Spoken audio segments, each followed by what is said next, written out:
Thank you అధ్యక్ష ఇప్పుడు ఇస్తున్నందుకు.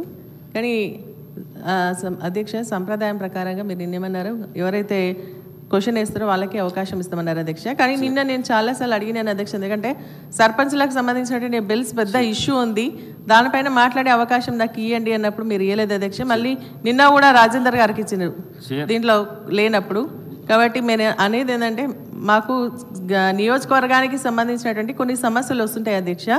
వచ్చినప్పుడు ఏంటంటే ఇక్కడ క్వశ్చన్ వచ్చినప్పుడు లేకుంటే మాట్లాడేటువంటి అవకాశం వచ్చినప్పుడు మేము హ్యాండ్ రైజ్ చేసినప్పుడు వాళ్ళకి ఎట్లయితే అవకాశం కల్పిస్తున్నారో, క్వశ్చన్ వాళ్ళు ఇవ్వకుండా వాళ్ళకి ఎట్లయితే అవకాశం ఇస్తున్నారో మాకు కూడా అటువంటి అవకాశం. ఎందుకంటే గౌరవ సభ్యులం అందరం కూడా ఈ సభకు గౌరవ సభ్యులం కాబట్టి ప్రతిపక్షమైన అధికారమైన ఒకే రకమైనటువంటి రూల్ ఉండాలని చెప్పి మాత్రమే నేను అడుగుతాను అధ్యక్ష.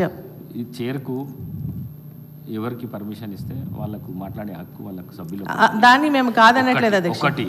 రెండు, మీకు ఇప్పుడు ఇవ్వడానికి కారణం ఏంటంటే ప్రశ్నకు ఏదన్నా మీరు అడుగుతారని చెప్పేసి అడుగుతారు అధ్యక్ష.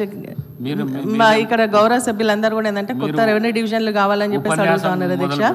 అడుగుతా ఉన్నాను అధ్యక్ష, కొత్త రెవెన్యూ డివిజన్లు అడుగుతా ఉన్నారు అధ్యక్ష. గవర్నమెంట్కి సంబంధించి వాళ్ళు మరి గతంలో గౌరవ ముఖ్యమంత్రి గారు అన్నారు ఏదంటే కొత్త రెవెన్యూ డివిజన్లు వద్దు, కొత్త మండలాలు వద్దు, మరి అదేవిధంగా కొత్త జిల్లాలు వద్దు, తీసేస్తున్నాం అంటున్నారు.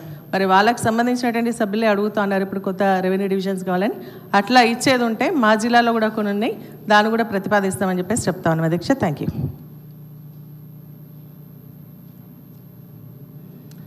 గౌరవ రెవెన్యూ మినిస్టర్ గారు.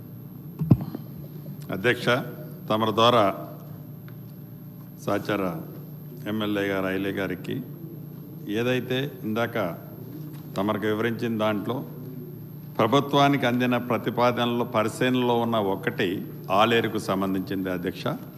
తప్పకుండా వీలైనంత తొందరలో దాన్ని రాష్ట్ర ప్రభుత్వం పాజిటివ్గా నిర్ణయం తీసుకుంటుంది అధ్యక్ష. అదే రకంగా మరొక శాసనసభ